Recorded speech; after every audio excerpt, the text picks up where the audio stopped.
Yeah, yeah. Yeah, yeah. Yeah. Look, Wrestling 101, classes in session. Pay attention to the teachings, that's from Andrew and Derek. I mean, these guys making a killing with no competition. Dynamic duo better than the Hardy Boys and the Dudley Boys. Everybody make some noise, mess with them, you get destroyed. They cannot be beat, take a seat. Watch them do they thing on the MIC. Face defeat, they cannot be seen like JC. Oh my goodness, it's a killing spree. This is the Hitman for Hire, Mr. Grimm. You're listening to Wrestling IQ 101. And if you don't tune in, you're getting body bagged. Hey guys, welcome back to another edition of Wrestling IQ 101. I'm Andrew alongside Derek. Yep. And you can follow Wrestling IQ 101 on Facebook, Twitter, and Instagram at Wrestling IQ 101. Or you can subscribe right here on YouTube or the B Plus Player Network across all platforms. Or if you type in Wrestling IQ 101 on iTunes, you'll find our very own page. And today we're sitting with the Man of Steel, Mike Verna. How's it going, man? I'm doing good, guys. What's going on with you? That was a hell of an introduction.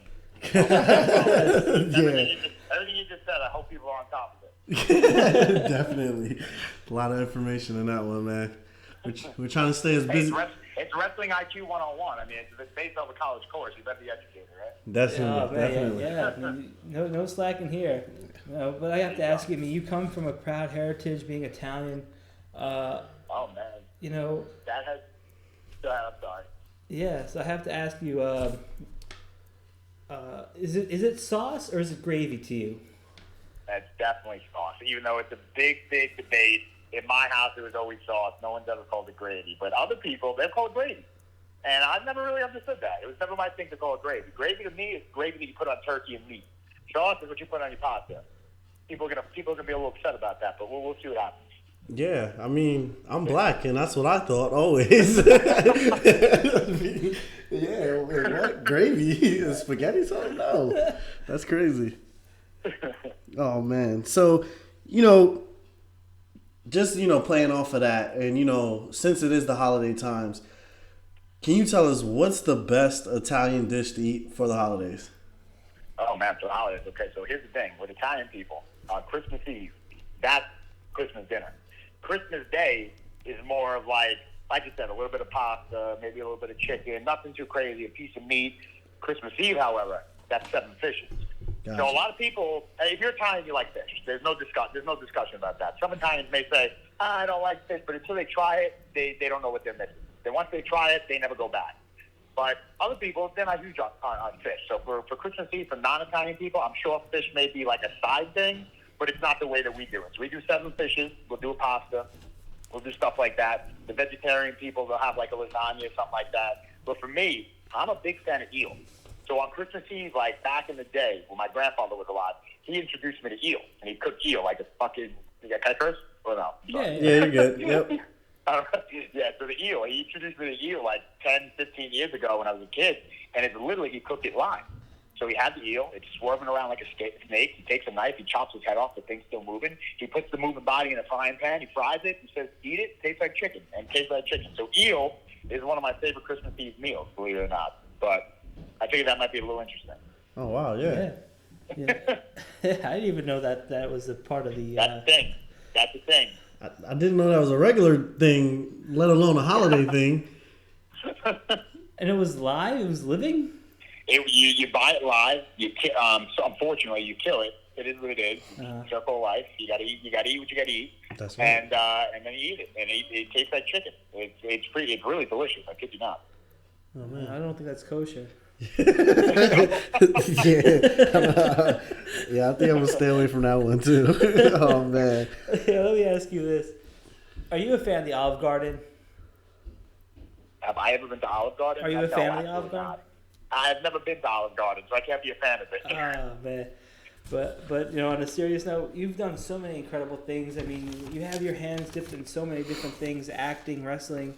Where does this all stem from?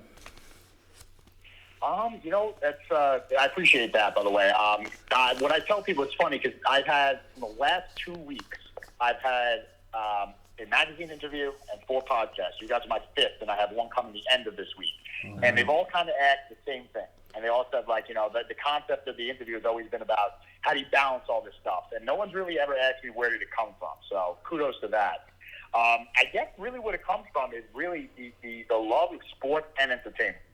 So, like, I never understood the term of that when it came to wrestling, because to me, pro wrestling is, it's always going to be a sport. Regardless of the entertainment qualities that you have, it's always a sport. Like, the way I train, what my body goes through, how I have to diet, so on and so forth, that's training to be an athlete. That's not training to be an actor, because I train to be an actor as well, and it's not what I do for wrestling. So to me, it's always a sport.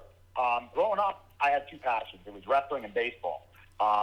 I played baseball all my life. I was, you know, up to the collegiate level, where I say unfortunately because I miss it now, but I don't regret it. But at that time, that's where I reached the crossroad of baseball or this pursuit of my childhood dream of wrestling. So I dropped playing ball right before I went to college. I made the decision not to play college baseball. I was offered a job by my old high school coach to coach with him at my old high school. So it kind of kept me in the game, which I was very fortunate. Otherwise, I probably would have never pursued wrestling and I would have played baseball, which, again, you really never know what could have happened, but I knew that there was a ceiling in baseball and there maybe wasn't a ceiling in wrestling. So my heart always said choose wrestling. And that all worked out. So when I started pursuing both of them, coaching and wrestling, I always viewed it as a sport until I started doing promos and stuff like that. And then I realized that I really loved the entertainment side of it. As a fan, you watch wrestling and you do love the soap opera side of it because that's what makes wrestling wrestling. Let's be real. Like, you have to have that element of pro wrestling for it to be pro wrestling. So the athleticism was there, and then the entertainment side of it was there. And then I realized when I was a kid, I was the type of kid that always made, like, home movies with your cousins. So you grab the little old school handy cam, you put the little VCR cassette in there, and you would make 7-minute videos that you thought were Oscar worthy. And then you watch it and you say, oh, that was great. But then it was really shit. But I always liked that element of performing. But because I was an athlete all my life, I never had the chance to really, explore that side of me being any form of entertainer. I was always a jock. So I never did theater. I never did anything like that. And then kind of wrestling brought that out of me. So when I was about 3 years ago, my talent agent actually scouted me at a wrestling match. So it was kind of like the best of both worlds. And mind you, I would have never pursued acting. It was never on my plan. It was never something I wanted to do. It kind of came to me. And ever since then, I kind of fell in love with it. Nice, yeah. I know it could definitely be hard choosing, between two loves that you have for sure. When you first decided to get started, you had some guys that helped you out when, it came to wrestling. The Maximum Brothers, Mikey Whipwreck, Tony Nese, Alex Reynolds. Can you just talk about, like, the importance of those guys and how all of them have played a role on making you who you are today? Oh, totally, man. That's great because, it's funny. The Maximum Brothers they're planning on making their return. The SAP is planning on making their return in 2020. So that's going to be a big thing, and you guys are the first people on air to actually know that. So for any people who are fans of the SAP, knowing that they were going to be returning is actually a big thing. Yeah. And just to touch on what you just asked me was, when I started wrestling, I started in NYWC. When I stopped playing baseball, even though I wanted to pursue wrestling, I never really knew that there was a way to go about it. Like, as a kid, you just think that being a wrestler, you don't know how to be it. When you're a kid, you can play t-ball, and you think you can be in the major league. But when you're watching wrestling as a kid, you really never know, like, hey, I could be a wrestler. You don't know how to go about it. So once I got that opportunity to find out that NYWC was a thing, that's what basically made me put down the cleats and buy a pair of wrestling boots. So I started NYWC in about 2011 or 2012. I believe it was the beginning of 2012. And my two trainers were Alex Reynolds and Tony Nese. And the school was overseen by Mikey Whipwreck. So Mikey Whipwreck is basically the godfather of NYWC. So I had those three guys as my initial trainers. And I tell people all the time, it took me 9 months to even step foot in the ring. 9 months. That discipline and that respect that those guys had for what it takes and what it needs to be a wrestler is the reason why I was able to flourish the way I did. Because they instilled that discipline, which unfortunately I don't think is there that much anymore, but it was there then. And it was so important to me, as frustrated as I was back in the day where I was saying I'm paying all this money and I'm doing all these lockups and all these chain wrestling and I can't even get in the ring to see what it feels like. At the time it was miserable, but if it wasn't for them instilling that in me, I definitely wouldn't have been prepared for when I met Joel and Jose and Will. And that brings me to my next point of training. Was in about the end of 2012, I got a ridiculous job offer at 19 years old, which was basically being a franchise manager for a GNC. In New York now, the minimum wage is 15, but at the time it was $7.50. I was offered like $14 an hour. I couldn't say no at 19 years old. I thought I was going to be freaking Steve Jobs throwing money around in my, 2007 Ultimate. So I was like, yeah, I'm doing this. And unfortunately, I had to stop wrestling for a little bit. And I remember sending that email to Shane, who's the owner of NYWC, and I said, look, man, I can't balance both because, NYWC from my house in Brooklyn is about an hour and a half. In traffic, it would be 2 hours. And at the time, it was only open 2 days a week, Tuesdays and Sundays. So it was virtually impossible to balance a full-time job and training. But he told me, like, brother, the door's always open. And it's great that it is because I came full circle coming back to NYWC, but we'll get there. So I kind of had to put the wrestling dream on hold for a little bit, and I was making money, and it sucked because part of my mind was like, okay, I gave it a shot. It didn't work out. This is meant to be. I got to make money. I go to a job. I got to do everything that I didn't want to do, which was live a regular life. And then in my gym one time, Arbor Fitness, I met Talent, who's a wrestler in New York. He's getting married since, so he hasn't been wrestling as much, but he's a very good worker, very underrated. And he's the head trainer at the time at the gym that I worked at. So I went up to him one time and said, hey, man, like, I used to do what you do. And he's like, nah, trust me, you didn't do what I did. I appreciate that you're a Greco-Roman. I was like, no, I was a pro wrestler. I used to train out in Long Island. And once I told him that, he was like, oh, my God, wait, you know what this is? And I said, yeah, I know what this is. And I want to pick your brain about, like, where do you train? Because you live in Brooklyn. And he told me about a spot in Parksville, Brooklyn called the Ludus Wrestling Center, which was ran by the SAT. And at the time, I'm a big WWF mark. In my childhood. So I didn't know anything about the Indies. I didn't know anything about Ring of Honor. I didn't know anything about TNA. I just knew WWF and some of WCW. So I didn't know who the SAT was. And he's like, oh, man, they're legends. And I'm sitting there rolling my eyes like, oh, they're legends, blah, blah, blah. And then I met Joel the first day, and Joel was the type of trainer that said, okay, he took a look at me. He said, you got a great look, got a great build. He said, you're in shape. You got a pretty face. You can do something in this business. And I'm sitting there rolling my eyes saying, yeah, I've heard this song and dance before. He gets me in the ring, and he challenges me right away. He says, show me what you know. So he had me run a quick little spot with one of the more advanced guys. It was rusty as hell. It wasn't great. He's like, no, you got something. You got something there. And he goes, okay, I'm going to teach you a brain buster. And I was like, whoa, what? What? So, yeah. And then the first day, we were like, all right, you taught me how to do a brain buster, which is backwards, may I add you. Backwards. But the point I'm getting to is that if it wasn't for their way of training and Alex and Tony's basic training, Joel is the type of guy that says, if you got it, you're going to go out there and get it. I'm not going to sit there and make you relearn chain wrestling. I'm not going to reteach you how to bump. You're not going to run the road. No. You got something. I'm going to learn and teach you as quick as you can so you can become a star. And it was Nathan Reynolds' discipline and Joel's bravenness or boldness, for that matter, to put me in there and make me and push me to my limits that I guess altogether kind of put me in the situation I am right now. And then you had Mikey Whipwreck, old school mentality. I mean, Mikey's a journeyman. He's been there and he's done it all. He can tell you good stories, he can tell you bad stories, but at the end of the day, he's going to tell you what's right. So to have all those guys in my life, in my early career, it's basically what made me. It's funny that you bring that up, because I put that picture on Twitter last night about, I took a picture with Shane, who's the owner of NYWC, and Joel, who's making his comeback. We had a nice training session last night at NYWC, and it was like full circle for me. And if it wasn't for them, I really wouldn't have a career. Yeah, That's amazing. That's awesome. SAT, Jersey All-Pro Legends for sure, but Mike, we also share something else in common. We're both Met fans. I knew that was coming. I was going to say, once you said that, I was like, oh, you got to be a Met fan. Yeah. Let's talk about this because I've had some great memories at Shea Stadium and Citi Field. I'm sure you've had yours. And how do you feel about the upcoming season? Well, I'm definitely excited because last year was definitely a big tease. It wasn't as expected in the beginning, but then they gave it that run in the second half. Yeah. It was exciting to be a Met fan again. You have a lot of young talent. You have a lot of stars that are in the making with DeGrom and Syndergaard. Well, DeGrom and Syndergaard, they're stars, but DeGrom is solidifying himself now. He's a championship away from being bigger than Tom Seaver, in my opinion. He's one championship away. Mets won the World Series in his day. As long as his contract is, he's the next Tom Seaver. You got Big Pete. You got McNeil. You got all these guys that are just coming together to really make you excited about the year. And now, more importantly than ever, the Wilpons are selling.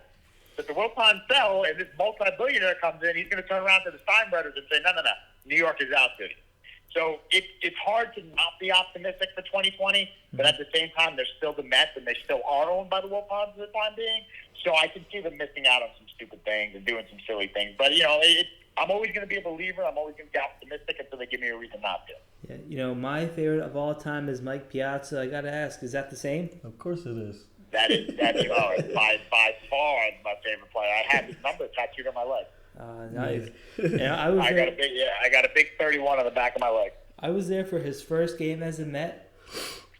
I was there the day he went to the Mets Hall of Fame, and I was there the day they retired his number. I mean, full circle. I actually see, this is where wrestling comes in sometimes, because I was at a show the day they retired his number, because I bought tickets for it and I got booked last minute. Yeah. Well, actually, I didn't get booked last minute. I basically just forgot that I had it, because I was like, I got to go to this thing, and I had to go to the show to stay safe and be a good professional. And I was screaming the whole thing in the locker room. I did my whole match on the fly. I was like, no, this is more important. This is more important. I need to watch this. But it's funny that you say that, because my biggest memory, and I said this on my other podcast that I did this week, the biggest memory I had at Shea Stadium was Piazza's last game as a Met. And it was like October 2nd, 2005. I remember it vividly. The Mets were playing the Rockies. They were out of the wild card contention. There were obvious sucks, too. Side note, if the Mets signed into a one-year deal and he stood with that team in 2006, not that LaDuca wasn't a great catcher, but I feel like Piazza might have been able to send them to the World Series. Just one extra power bat. But that being said, I was crying like a little girl. Yeah. I couldn't control my tears. So that's my most vivid memory of Shea Stadium. Not the World Series. I mean, not the NLCS Game 1. Not going to the World Series in 2015. It was Piazza's last game. Yeah. You know, it was kind of crazy. Paul LaDuca, he had that infamous catch right there that kind of saved the game for them. Yeah. Yeah. Yep. And Andy Chavez with the hand over the railing there at the Shea Stadium. I mean, what a crazy... Hashtag the catch. Hashtag the catch. Yeah, every time my dad sees that, he'll stop whatever he's doing and he'll send me that, or he'll call me to come watch it. I'm like, that is still the greatest catch in Oh, yeah. It's just a shame that, because it's funny, too, you know, not to get too off topic, but that everyone to this day says, you know, in baseball, same thing in every sport. When the playoffs come along, it's not the best team that wins, it's the hottest team. The Mets were the best team in baseball that year, and they didn't win. Oh, yeah, so it just shows. It just shows. Yeah, absolutely. You know, you've also teamed up with the Big O. I mean, how was it working with him? Well, so honestly, Big O, it's a great question. It's funny, too, because with NYWC's Full Circle Return, O is on his retirement tour, and we're actually reuniting for a run over there. So it's going to be fun to get back together with him in the ring and all that. But I owe a lot to Big O, because Big O is an over-the-top personality. And people can say what they want to say about his in-ring work, but he's a character. He oozes charisma in a way that I don't think professional wrestlers have this day and age. He's just a presence, and he's a massive man. And there's not many massive men in wrestling anymore, but that being said, to be politically correct, he is just a presence. He's an absolute presence. He oozes charisma. And he was the type of guy that so to backtrack my start with NYWC, watching him on True Long Island Story with Zack Ryder is the reason why I found out about NYWC. So he has a big reason why I became a wrestler, because watching him opened me the doors, because his vignettes used to be in the NYWC Sportatorium. And I said, holy shit, this is a place in Long Island that you can train to be a wrestler. And then when I met him the first time at Nassau Coliseum when Raw was there back in 2012. The summer of 2012 or whatever it was, Raw was in Nassau Coliseum. And I met him because people were taking pictures with him because it's the Big O. And then a week later, I signed up for NYWC, and he was the first person to greet me in the locker room. So from then, it's like this guy took me under his wing. I was this greenhorn, inexperienced. This guy was this larger-than-life online presence. And we ended up tagging, and we won the FPW Tag Team titles, which was a company that was in New York City at the time. We had, I'd say, for about a 6-month spread, we were the hottest thing in that company. And Troy, who's a great promoter, he was the guy who brought in a lot of people. He had Kenny Omega in New York. He had Tony Nese before he got signed, Drew Gulak before he got signed, Amazing Red. I mean, he had Austin Aries, The Wolves. He had every name in the world. And he gave us a platform to be the stars of the show, just because the fans just attached to us. There was something about us as a team that the fans were able to attach to, and I'll never forget those moments that we had, for sure. Nice. Now, I want to ask you, because, you know, I can't let you and Andrew turn this into, you know, the Mets podcast here. So, you first of all, you went to the Italian Baseball Gala. I want to know, how does one person get invited to that, and how is it to be in the presence of a great champion of Joe Girardi? Joe Girardi. So I guess you're a Yankee fan. So I'm part of a foundation called the Italian American Baseball Foundation, which is basically any Italian American in baseball at a high level. So I don't know if you guys know this, but I'm actually a college baseball coach as well. Yes. Yeah, so that's my jack of three trades. I'm a wrestler, an actor, and a college baseball coach. I'm now also basically an unofficial scout for the national team for Italy. Nice. Just because we're trying to bridge the gap between Italy and America in regards to making baseball a more active sport in Italy.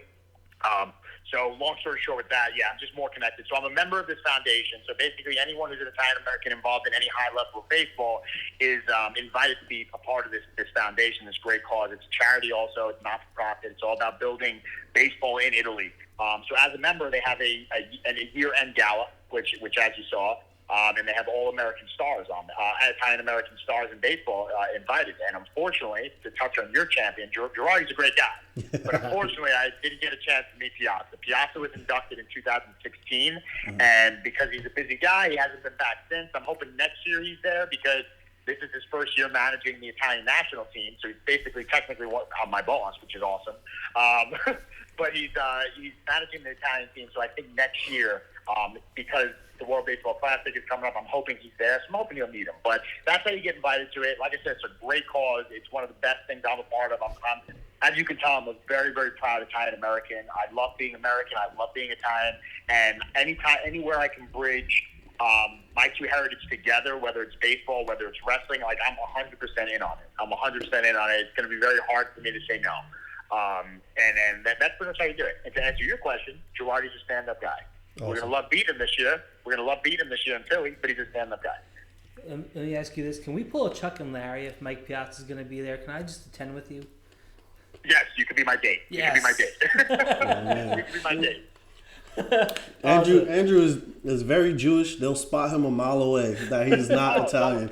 You'd be surprised. I met some Jewish guys that told me they were Italian for a night as well. So we got it. We're gonna name your last name Pacino, Andrew Pacino.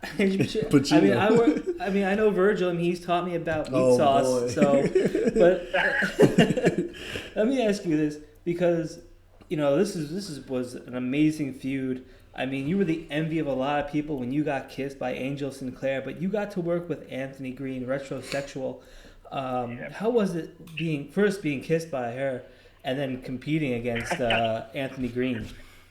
So I met AG. Basically, we kind of started around the same time. So AG's been wrestling longer than me, but New England was different. I'd say when I came up, and it was always a legacy. To me, New England is the hotbed professional wrestling on the independents, and it's also become my primary home. Most of the companies I work for, as you know, are in New England rather than New York, because in New York it's a little tricky. There's a lot of licensing involved, the athletic commission. It's hard to run a show, long story short. It costs a lot of money. So New England's kind of become my home. But early on, when New York was popping and there was 10 companies that were all good and everyone was running, AG would come over to us a little bit. So he worked for Joel's company, FSW at the time. So I met him then, and he was a totally different wrestler. He went by All Good AG, as we know. He was more like the happy-go-lucky guy, kind of looked like a kid, kind of was like cutesy, that type of style. And then I remember AG, before he became retrosexual, he had messaged me and he said, take a look at this. And it was his vignette with the fanny pad. And he's like, this is the route I'm going. And I was pumped up. I was like, this is good. This is something fresh. Because, the thing with wrestlers there's a lot of talented guys out there that just don't have it clicked when it comes to character or layers for that matter. They just are great in ring or they're a great character, but they can't put it all together. And AG was stuck in that situation where he was a great character, he had good charisma, and he was good in the ring, but he was just missing that something. So he went out of his way. He made the risk of basically rebranding himself middle of his career. And he did that with retrosexual. So we worked a few times prior, nothing crazy with the feud. And then we got the idea that we were going to go for the New England title. And the good thing about Chaotic Wrestling is they're a storyline-driven company. They're going to make the fans invest based on the homegrown talent and the indie stars rather than bringing in the name every show and making the name be the draw. They want their talent to be the draw. So I got lucky to kind of make Chaotic, like I said, my second home. Between Northeast Wrestling and Chaotic Wrestling, those two companies have become my home companies. They're the ones I'm there all the time. They treat me like home. They treat me like family, rather. They treat me like I'm one of theirs. So Chase gave me the chance on my third show to wrestle Flip before Flip was Flip. He was young and inexperienced, but he was great, and you knew he was going to be a star. I took the title from him that first time, and then I lost it to Christian Casanova, who's one of my favorite opponents ever. And then AG won it, and then Chase said, "We're going to get the New England title back to you, and you're going to feud with AG." So I was automatically excited because I never had a chance to really feud with AG, and the new AG with this character brand and the honeys with them, you knew that there was just going to be a lot of material to stick your teeth into, because nothing's better than making the storyline carry the match rather than the match carry the storyline. And I felt that way with AG, where it's like, we can go out there and we can work a pretty simple match, and the fans will still dig it because the storyline's white hot. And there was just more and more layers involved to it. It's like, okay, Angel's going to do this to you. Then Angel's going to be with you. And then she's going to turn. There was just so many. It was an old school 1990s wrestling feud that made me fall in love with wrestling. That's the best way to put it. Yeah, it felt like I was watching Batman. Remember, like, Poison Ivy? That's where we got the idea. So you're right on the money with that. Yes. It was awesome. Good stuff. I mean, hopefully that was great. It was like watching a little movie. Great stuff. Yeah, for sure. And I saw recently you posted that you were working on a project, or I believe the project may be out now. Correct me if I'm wrong, but I saw it was entitled Mob Mentality. Can you just tell us what that is about, and how you got into the role, how it was offered, and just all your experiences working with it. Oh, totally. It's actually funny that you say that, because I'm in the offices now for the production company, Locked and Loaded Films, and it's honestly it's my dream role. It's going to be hands down the next great American mob show that you will see on TV. There's no other way to put it. So basically, how it all started was, and mind you, this is my first major role. So when I got into acting, I was lucky to get a lot of jobs, but nothing with like a principal star for that matter. It was like I was a fighter in a movie with Danny Trejo. I was a security. Like, you always start with background work, but then it leads to smaller roles, all that stuff. So this is my first like co-star principal role. The project started about 2 years ago. We got cast, and the goal was to make it a sizzle reel. Sizzle reel, for people who don't know, is basically a 6 to 10 minute extended trailer that will give producers and networks a better idea of what the show is going to be about without having to put the thousands and thousands of dollars in to make a full pilot. The connections that we made as we were filming it evolved the project from a sizzle to a short film to a mini series to a full series, now to 2 full episodes to pitch the networks after the December 18th premiere, which I'll get to. But to let people know what Mob Mentality is about, it's basically about a son of a refuted mob boss who returns out of jail after 8 years for taking a penalty for his dad. He basically went to jail for witness tampering to try to protect his father from going away. And in that time period, because he was always a straight-laced guy, he never wanted to be in the mob, he never wanted to follow his family's footsteps, and his dad didn't want him to follow his footsteps either.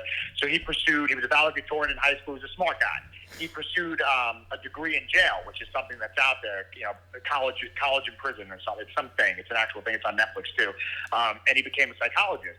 But when he got out, he had no ability of pursuing a real high-paying job because no one wanted to hire him based on what his family was. So he got a job in a reform school as the school psychologist because you don't have to be licensed to work in schools. And when that yearly salary wasn't adequate enough, he had to go back to the life he knows, which is crime. And it shows a duality of this guy trying to be the stand-up guy working with these kids by day, and by night, he's a gangster. And I play his best friend, who's just purely a gangster, purely a piece of shit, nothing good about me whatsoever. And he just balances those two lives. It has a very unique concept. It's a very, very unique idea. It's all fresh-faced actors, so there's no major actors in there. It's all fresh faces, which is something good because in this day and age, with a lot of streaming services and choice, companies and networks need content. And nothing's better than content that's cheap and content that's with cheap actors because we're not massive stars yet, and content that's good. And that's what we get out of Mob Mentality, because if you guys that are listening ever want to see something that's independently funded, independently created, independent crew, independent actors, most of them are non-union for the most part, you'll look at this and you'll feel like it's a Hollywood production. You can go to mobmentalitytickets.com. You can see the full trailer. If you live in New York, you can attend the premiere, which is December 18th, Wednesday at 6 o'clock. It's a red carpet event. It has full media news coverage. Some stars will be there because they're my acting coaches, so they have to be there. Nice. Media, all that stuff. It's just going to be a great time. There's an open bar, there's food, there's networking, and you get to watch the first 2 episodes of Mom Mentality, which will go into hiding after the premiere because that's when we're selling it to the networks. We have several networks involved, interested, which I can't mention on here at the moment for confidential reasons, but several cable and streaming networks are interested in the show. And hopefully in 2020 we get ourselves a deal, and hopefully in 2020 you see us on some sort of a screen. Nice. That sounds amazing. Definitely will be looking out for that for sure.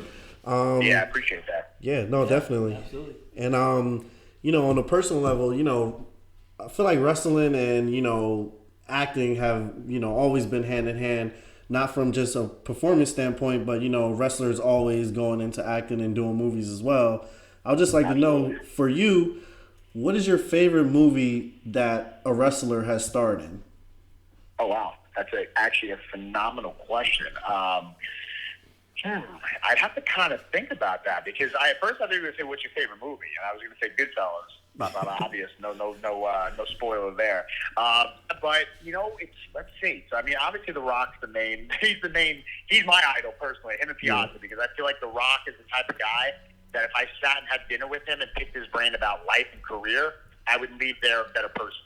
Yeah. So I don't even look at it from growing up he was my number one guy because I was the biggest Rock fan as a kid. But now he's like an idol, a role model in regards to career pursuit.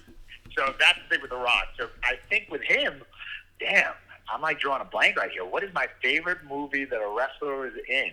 Oh, shoot me some of yours. Let me see what you got there. If we go with The Rock, I like the Fast and Furious. Of course, but I would have said that, but I felt like that would have been the cheap answer. Yeah, no, but I like when he started in Scorpion King. I like that one as well. Oh wow, so his first movie. He's become. It's funny because I read an article that he's pursuing his first real dramatic role. As an actor coming up, and it's a boxing or MMA movie. I forgot what it is. He's starring as a boxer, and that's going to be his first dramatic one. So it's going to be interesting because you have Stallone, you have Arnold Schwarzenegger. He's like the new of this era, those guys. And it's weird because whenever they went, other than Rocky, whenever they kind of did their own dramatic flick, it's kind of like, nope, go back to action. Go back to action and comedy. So it's going to be interesting to see his switch over there. And Batista, not for nothing, has become a nice little name to himself. And so is John Cena. Cockblockers, that might be up there for one of my favorite wrestling actor movies, because Cockblockers was hilarious. Cena's no joke, man. Cena's funny. Cena's a funny dude. Yeah, I thought you were going to say David Arquette because you were flexing with him. It was Ready to Rumble. I mean, I could have said Ready to Rumble, and we have the best of both worlds right there. That's the classic one. I mean, sure. What's not to like about Ready to Rumble? I mean, you got Hulk Hogan, Goldberg, Sting. I mean, yeah, you got a lot of guys in there. Jimmy the King. You know what's I forgot the name of it. I don't know if it's The Longest Yard. I think it is with Adam Sandler. Nash. That's Great Khali, Kevin Nash, Stone Cold. Yeah. Everyone. See that one I like. That one, it just made me cringe every time Stone Cold was on because he was so racist in that movie. Oh, he was so bad, man. It was so bad it was good, but Yeah. You know what's funny about that, too? It's funny that you bring that up because in pro wrestling, I feel like everything right now is very progressive and very PC, and everyone's kind of like a social justice warrior, which I'm not saying is a bad thing. Uh-huh. But there's a big line of entertainment, and there's a big line of, like, self-pride, for lack of a better word, and not self-pride as if I'm proud to be something or a certain person. It's more of like a self-pride ego thing, where a lot of people are kind of sticking their own opinions out there, where it's really not a form. Like wrestling is genuinely for everyone. I know that's a term people use, but it genuinely is for everyone. And there's a lot of bigoted shit going on, a lot of like bad stuff that goes on in wrestling that shouldn't be there. And it's weird because in acting, you can literally be given a script that says the most racist, terrible, derogatory things, and it's okay because it's entertainment. But wrestling, for some reason, there's this line that's always crossed, and almost to the point. It's not that it's crossed and it shouldn't be crossed. Like if you cross the line and it's bad, you should be slapped, no doubt about it. But because the professional wrestling world has become so progressively PC, it's like the line is so thin now in wrestling. I feel like where in acting you can say whatever the hell you want, and obviously you don't mean it, but it's part of the work. Where like if you have a specific gimmick, it needs to be criticized and judged. You look at Joey Ryan, for example. You either love him or you hate him. Yeah. But he's so original. He created literally a successful career in wrestling based on his junk. So how can people go out there and shit on him because it's a form of entertainment? You know what I'm saying? So it's just that weird duality of wrestling and acting that's the big difference. The big difference, obviously the physical side of it, but that weird difference of that line. Yeah, definitely, for sure. You know, we forgot one of the biggest A-listers, and that's The Miz. I mean, he does it all. And he's co-starring. That is true, though. He's co-starring with Summer Rae or Becky Lynch. I mean, you can't get any bigger than the man, right? Nah, I mean, the Miz, you know what's funny, too, man? Whenever I worked at WWE, the Miz was somebody that I always thought would be a dick just because he plays a dick so well on TV. Yeah. He's like a good guy, and you can tell that he's like a good company guy, and he's a good career guy. He's got a beautiful wife. He's got a beautiful family. His house is amazing if you've seen pictures of it. And he's just chill. Like, he's friends with everybody there. No one's got heat with him. Like, he just goes out there and does his job. Is he given the best roles all the time in the ring? No. Sometimes he's a jobber. Sometimes he's a champion. But he just does his job. And, like, there's no complaining. There's no nonsense. Like, he was a reality show guy that literally dreamed of being a wrestler, and he followed his dream, and he became successful. Like, and now he's doing other stuff. He's not just a wrestler. Like, I don't want to get too off topic, but I had this long conversation with a lot of up-and-coming guys that are stuck in this quote-unquote wrestling bubble. If you guys are familiar with that term, the wrestling bubble, where it's everything wrestling, everything's a gimmick, everything's a job, everything's this guy's over, that's over, this fork is over, this food is over. It's like everything is in the wrestling bubble. That wrestling bubble will pop on you one day, and it will make you miserable, because when wrestling consumes you, it'll either be really, really high or really, really low. My outside endeavors in baseball and acting has given me other avenues of peace of mind where I can actually have fun wrestling and not be miserable when things don't go a certain way. You know what I'm saying? And The Miz is a perfect example of that, where it's like, yeah, he's maybe not in John Cena standpoint, but he's still making a shitload of money, and he's also able to pursue all these other stuff and be happy. You know what I'm saying? Like, happiness in wrestling is rare. It's a sad thing. You hear all these horror stories about the legends and even people in this day and age. You know, it's a sad thing, but you can't make wrestling consume you. Like, if anyone's listening that's a wrestler and they have those moments of, like, feeling dark and, like, oh, this person won't book me, these fans don't like me, this person said this on Twitter, find something outside of wrestling that makes you happy while you pursue wrestling, because you'll always have something to do that's successful, that's proud, that's fun, and then wrestling will still be your career. Just because wrestling's your dream and wrestling's what pays the bills doesn't mean you can't have a social life. Doesn't mean you can't have a beer on the weekend when you're off. You know, you can't go out. You can go on these auditions. Fucking be an actor. I did it. You know what I'm saying? Go out there and do something that's fun. Play baseball. Find your activity that's fun outside of wrestling and have a good peace of mind. Sorry to go on that little public service announcement there, but I see it, and I just see how people get, and I want there to be less bitter and jaded people in wrestling, because it will be a better place. Sure. You know, let me ask you this. You know, you're known as the Man of Steel, but if you had to team up with Superman, name one villain to face and one wrestler that you would want him to team up with. Or... Oh, shit. That's a great question. So do I have to do it in the DC universe or the Marvel universe or anything? Any villain that you think would fare against the two of you guys if you were teaming up? So the easiest way to put it, just because I would say Lex Luthor, because he's a rich guy who hates Superman. And I would say the wrestler that would go toe-to-toe with him would be MJF, because MJF can be a Lex Luthor of wrestling. And MJF was someone that came up with me. I mean, I was one of the top guys in New York when he came up, and you know, we had a lot of good memories early in his career. And to see what he's turned into now, I mean, he's basically, and we had, the point making is we had killer matches coming up, you know, where his career, like, he was the ultimate villain, I was the ultimate babyface, and we just always had a good match. We'd always laugh, because if someone, like, if we did a random Thursday show and we were on it together and we got booked against each other, we'd say, all right, we're just doing the Max and Verna match. And that's it. It was the same type of match over and over again, because we just had that vibe. We just had that natural chemistry of good guy versus bad guy, superhero versus supervillain. And when you say a question like that, it just makes perfect sense. Lex Luthor and MJF versus Superman and Mike Verna. Yeah, no, definitely. That MJF is definitely good at being a bad guy. That's for sure. We know firsthand. He blurs the line rather in ways that is amazing. It's really, really impressive. And the good thing about AEW is you have that creative control to be over the top. No one's going to turn around and say no. And Max is taking full advantage of that. He's doing, obviously, a tremendous job. Yeah, he's definitely. Sometimes when we see him and he just you don't know. I don't know. I'm like, is he serious or is he just going along with it? Like that's what I'm happy about knowing the real Max and knowing the real Max from the start of his career because people will never know him like that, and I will never break kayfabe for him and let people know about the real Max because he's a good guy at heart. Definitely. Now, talking about the Man of Steel, like you have some pretty, great wrestling gear that I've seen you with. My favorite one I saw you was like the knee pads, the trunks. They're all like the steel, and you have the cape and stuff. Yeah. Who designs that gear for you, and do you guys like come up with the concepts together? So I have two gear makers. Early in my career, I dealt with a wrestler named Spider, who came out of NYWC. His name's Joe. His real name's Joe. He just had a baby, so he kind of is a little busy. So I didn't go to him as much lately, but he made those steel ones that you see. The other guy is a guy named Manuel. He's in New Mexico, and he makes a lot of guys on TV gear. He makes really good stuff. I deal with him now, just because, like I said, Spider's been a little busy with his kids, so I go through him. They're about the same price, but whatever, maybe. So when you make gear, it's interesting that you say that. So when I thought of my first pair of trunks back in the day, the Man of Steel was my gimmick, but believe it or not, it wasn't so based off of Superman the way it is now. It was kind of supposed to be more like a Brock Lesnar at the Indies, and I don't mean that in a markish way where it's like I'm going to be this big bad guy, but it was made to be this guy who's jacked up in an era at the time where there wasn't many guys muscle bound.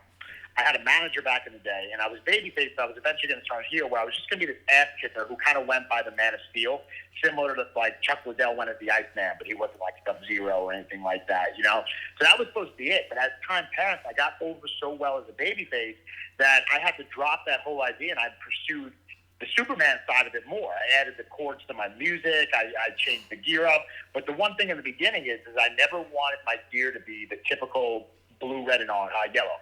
I didn't want it to be like, all right, every time he comes out, he's going to look like Superman. So I wanted to twist it around, like I'll make my Italian gear. Like the one thing I'll always have is the Superman M, because that's who I am. I'll have the Superman M, but I never want it to be blue and orange. I'm thinking about that. Blue, yellow, and red all the time. So I would talk to these gear guys. It's like, here's my idea. What can we do? And they'll send me a sketch. Or what I'll do also is legit fit designs. Jamie from that. He'll make my gear designs as well. So I'll either go with a designer, a graphic designer, which I'll kind of give a concept to, and they'll come up with a totally unique original concept, or I'll give an idea to the gear maker and I'll make them send me a sketch. I've never directly went to a gear person with my own original idea or my own original sketch and said, make this. It'll just come out like shit.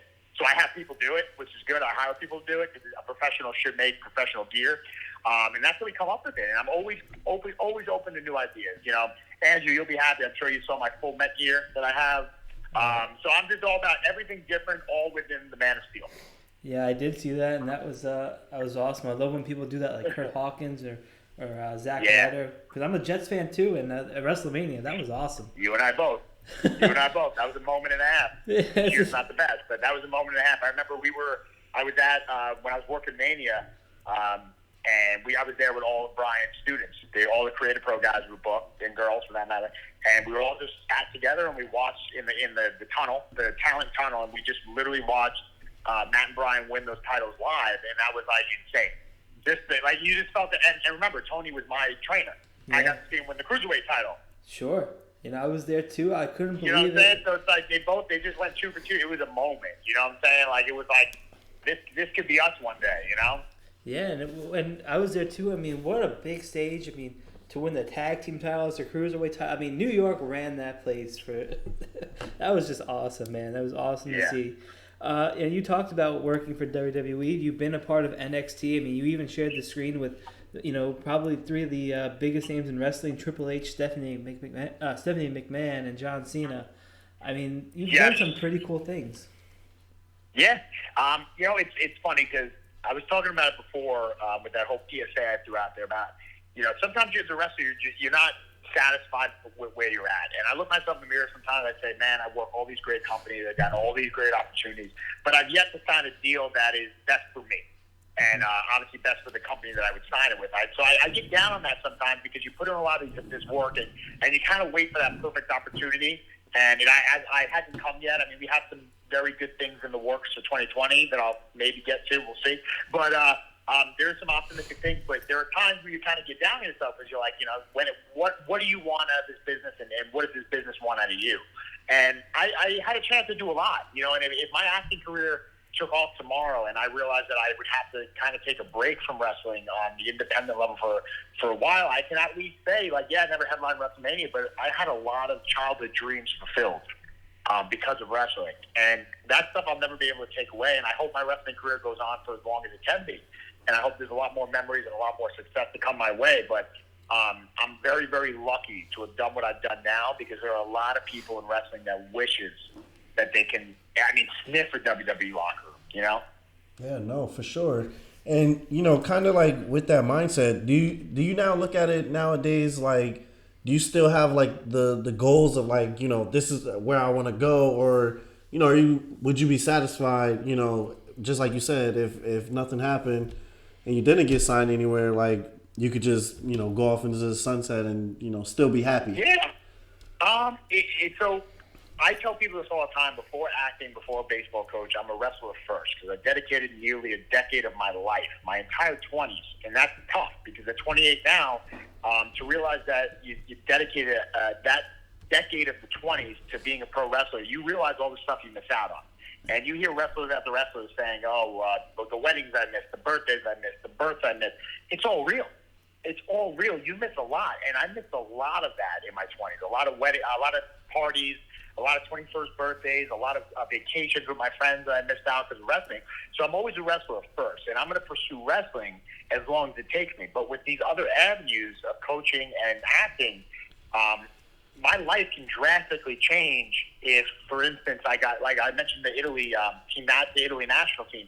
If that leads to something bigger, where all of a sudden now I'm a highly paid coach or highly paid scout for an Italian national team, it's not going to be possible to wrestle regularly. If my show gets picked up and we're getting $50,000 an episode, and I'm filming 10 episodes a season, it's going to be very hard for me to want to be an independent wrestler. You know what I'm saying? So there's a lot of other factors involved in it, and because those factors started to become more realistic rather than just like hobbies that I was pursuing, it has put a big perspective on me of where I need to go in regards to my wrestling career. If WWE offered me a contract tomorrow, I won't say that I won't sign it. I won't say that, because, again, it's like your dream job being offered to you. But based on all the stuff you read and all the stuff you see and all the stuff you hear about if people are happy, if people aren't happy, that's very subjective. I feel like people put themselves in their own situations to be unhappy, and people put themselves in their own situations to be happy. But you also see the control that WWE has when it comes to your career outside the ring. There is none. There is no career outside the ring. And to see all those outside endeavors that I've worked hard on and put a lot of effort in and really enjoy doing be taken away from me because I can't do it on the WWE is a big thing I have to consider before I sign a contract. My discussions with Cody and AEW put me in a much better situation where I'll be able to do all that. And even if I have to miss a weekend of TV or something like that because I'm working on a TV show, like, there's that flexibility with an AEW, which really was almost a relief for me. Because when I had that discussion with Cody about maybe working there in 2020, it kind of put away all my fears of, like, having to drop everything else that I do for wrestling. Because if it was just WWE, and I'm not discrediting Impact or Ring of Honor or anything else, even MLW, I would be open to signing anywhere if the deal is right. Don't get me wrong. But the fact that AEW is on such a high level right now and really doing a great thing, and I'll still be able to pursue the things that I've worked so hard over the last couple of years, that, like, was such a relief. So, in a perfect world, I guess, to put on the record, I guess I would rather be in AEW right now, just because of that aspect of the career where it's like you have that freedom. But I'm open anywhere. Awesome. Yeah, we hope. I hope these things become a reality for you. It sounds like you're on the right path. And, we're excited to see where you go. We're excited to follow the journey. I appreciate that. Yeah, of course. You've been in the ring with so many different people, from Rich Holiday to JT Dunn to Sean Donovan, Fallah Bah. Even Gary J and Wheeler Yuta. So many people that you've had the opportunity to wrestle. Who's somebody that you haven't yet wrestled that you'd like to? and that can be anybody, WWE star, AEW star, Yeah, or something in the indies. So when I came up in my career, a lot of people always compared me to, this is subjective as well, but quote unquote, the better version of this person. And that's because he's very polarizing when it comes to wrestling. And it's going to sound very cliche, and I don't want it to sound like a lazy answer, but if you follow my career and you understand why this would be a dream match in a way, it would make sense. And that person would be John Cena, and that's just because I felt like over the last decade, after The Rock, after the Attitude Era, although he always split the crowd, he was probably the most pure babyface in a business where heels are cool. And what I mean by that is that obviously there was a lot of passion against him, people booing him and all that good stuff. And I used to love that because this is someone that can come out there and he can create emotion no matter what kind of match he has, no matter who he's wrestling. He could have been wrestling the lowest guy on the card and you would still have Let's Go Cena suck. That is so hard to do in professional wrestling in 2019. To have people literally emotionally invested, either loving you or hating you. And I feel like if you can have that match with John Cena, and you can be in there with him, and you can have that same emotional investment, whether they're booing you, cheering him, or vice versa, you're doing your job, man. Because there are matches. It's funny that you bring that up, and I've had those great matches with some of the guys that you listed with. And if it's not in front of the right crowd, and they're not buying into, not that they're not buying into the match, but if they're not emotionally invested in the match, or they're on their phones trying to capture a gift, or if they're tweeting about it and they're not engaged the way they're supposed to, it feels like you're wrestling in front of nobody. There's going to be 1,000 people in that arena. And that sucks. So to have John Cena's emotional investment the way that the fans emotionally invest to him, that should be every wrestler's dream match, because you're going out there and you get a reaction that's insane. Yeah, no, that's definitely true. When you look back at, from when you first started to where you are now, what do you see as how you evolved and, things that you've improved on altogether? So the biggest improvement I've had since I started was I'm about 5'10". I'd say I'm close to 6 foot with my boots on, which is what I go by, 6 foot. Don't break kayfabe on that. So I've always had the belief in saying, okay, I'm not the biggest guy in the room, but I can be the widest guy in the room. And I was the widest guy in the room for a while on the indie, for a while. My buddy Brian Cage, that's my homeboy, that's my guy, Bull James. We're big guys, you know what I'm saying? We appreciate being a big guy. But I realized at 5'10", being 230 pounds looks really good with a shirt on, but not the best with a shirt off. And when I had my WWE trial in 2017, I was still lean, I was in great shape, but they told me if I was at 205, I would have been signed. But because I was 230, I'm too small to be a heavyweight, too big to be a cruiserweight. So I was in this weird middle phase. And I never really took that to heart until my trainer Cam, my strength and conditioning coach at the Franco's gym in New Jersey, he said, let's try to get you down. He's like, you got all this muscle. He's like, you got body fat around it because that's just the way it works. If you're 230 pounds, you're going to be about 15% body fat, 12% body fat. So I just never thought that was a bad thing. And most people look at me and say, you look fucking awesome. You're stupid. And I felt the same way. You get complacent. So this summer, from June, when I got back from Italy, because I did a tour of Italy, and I knew I wasn't going to die in Italy. Let's be real, I'm not stupid. I'm gonna eat my face off, and that's what I did.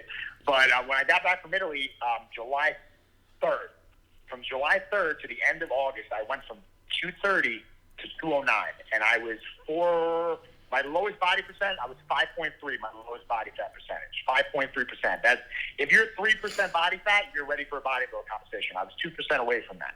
I was shredded to the gills. I still am for the most part, but it's a holiday, so you gotta do what you gotta do. But I was shredded to the gills. I was in the best shape of my life. It helped my wind in the ring. It helped my ability to move in the ring. It picked up my speed in the ring, my lucha skills in the ring, my high flying ability in the ring. It definitely hurt my power game a little bit, but I'm still big enough to toss people around, so that's a good thing. But overall, it just helped my total athletic performance when it comes to a wrestling match. So from that improvement, that's my biggest improvement thus far is my body. And taking my physical appearance very, very serious, and my stamina, my cardiovascular ability very, very serious. Where back in the day, I kind of just took it as I'm in better shape than this guy, I'm in better shape than that guy, so I can do whatever I want. I threw that out the window now. Now it's a really hard regimented diet, and it's healthy so far. It's gotten me more bookings, it's gotten me more looks, it's gotten me more offers, so I appreciate being the size. Now, in regards to my evolution in the ring from a performer standpoint, I'd say I totally adapted to being one of the only real baby faces in independent wrestling. And that may be highly opinionated, that might be subjective, that might be up for debate, but when you're playing a babyface character and you're genuinely liked by every single demographic in the audience, that's being a successful babyface. Now, don't get me wrong. Being a smarky heel, being a cool heel, even being a rebel babyface may get you more indie buzz, may be a little bit more desirable on Twitter, so on and so forth. But to be a successful pro wrestler as 100% a babyface, not to stroke my own ego, it's a hard thing to do in wrestling, in 2019 specifically.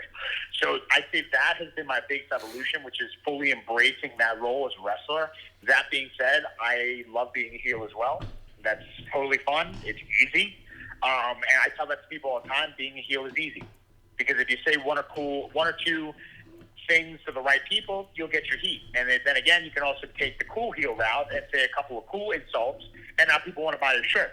But to be a totally 100% well-liked babyface across the board, but honestly, both inside and outside the ring, it's a hard thing to do in wrestling. And I've really taken a lot of credit to being that guy, and thankfully it's worked out.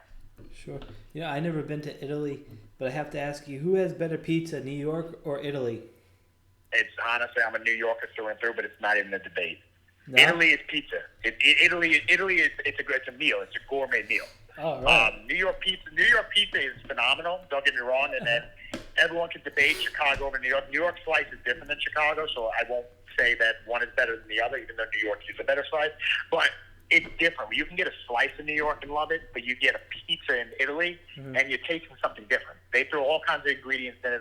Everything's natural. Here's the funny thing about Italian food.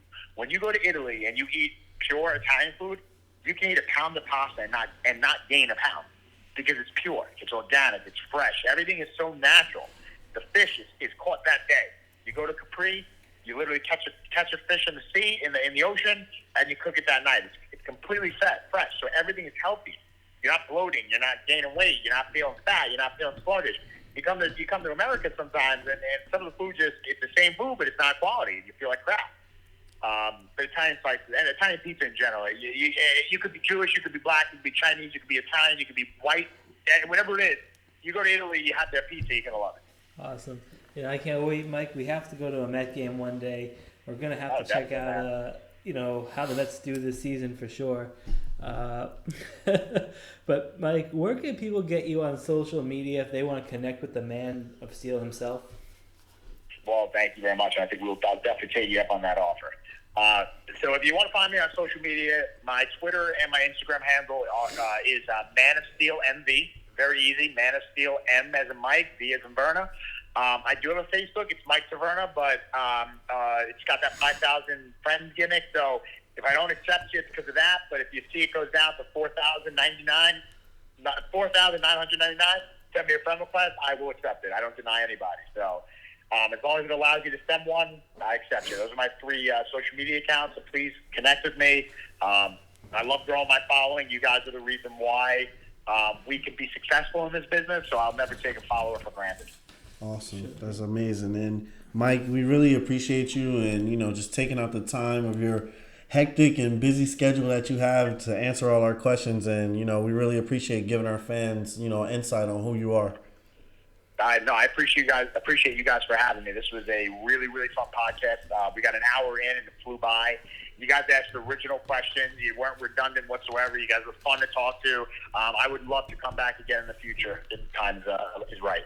Awesome. When you get that big contract, we'll reach out to you. All right. I will 100% accept. Awesome, man. Thanks again, Mike. And for us, that has been Wrestling IQ 101. You can follow us right here on YouTube and make sure you subscribe. You can listen to us on the B Plus Player Network, or if you type in Wrestling IQ 101 in iTunes, you'll see our own banner. Or you can follow us on Facebook, Twitter, and Instagram at Wrestling IQ 101. And we'll see you guys very soon. We're out.